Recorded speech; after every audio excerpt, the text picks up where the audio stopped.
Ce sont des problèmes récurrents qui se posent entre la SACIM, la province et les communautés locales.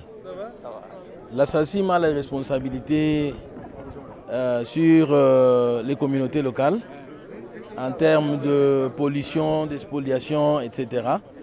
Et donc les communautés locales ont un cahier de charges que la SACIM doit exécuter. Donc c'est un problème qui s'est posé. On a eu plusieurs réunions entre la SACIM, les communautés locales et la province. Il n'y avait pas eu de solution. Mais ce n'est pas pour autant que nous devons sacrifier la SACIM, parce qu'il y a eu les informations données par le coordonnateur sur les réalisations intervenues à travers les paiements de la redevance minière de la SACIM. En termes d'école, hôpital. Il y a un hôpital que la province avait construit à l'époque, qui existe bel et bien à travers la redevance minière. Il y a les écoles, il y a aussi les forages d'eau. Bien que ce n'est pas suffisant, mais au moins il y a eu des réalisations.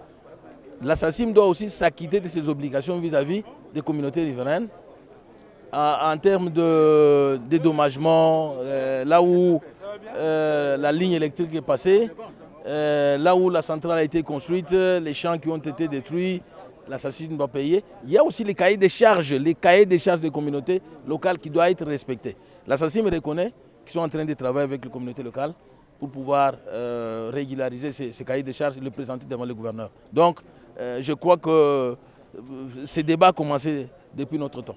Une réalité est vraie, monsieur le journaliste. La société SACIM fonctionne comme un conquérant dans une terre conquise. Au fait, la SACIM ne respecte rien. Le social de la population n'est pas respecté. Les travailleurs de la SACIM sont sous-payés. C'est la première des choses.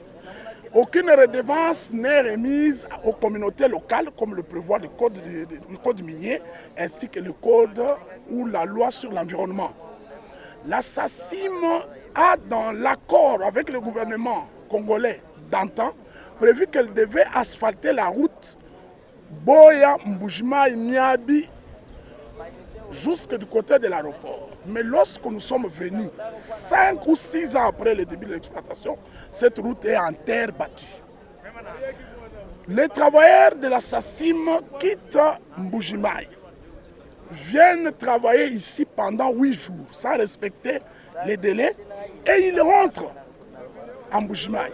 Il n'y a même pas un camp construit pour eux.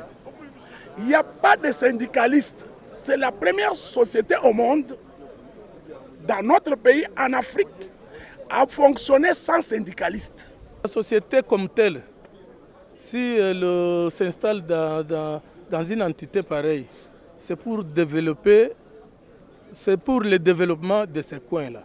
Alors nous sollicitons à ce que la SACIM nous développe, parce qu'elle a signé ces accords, c'est depuis le 18 mars 2013.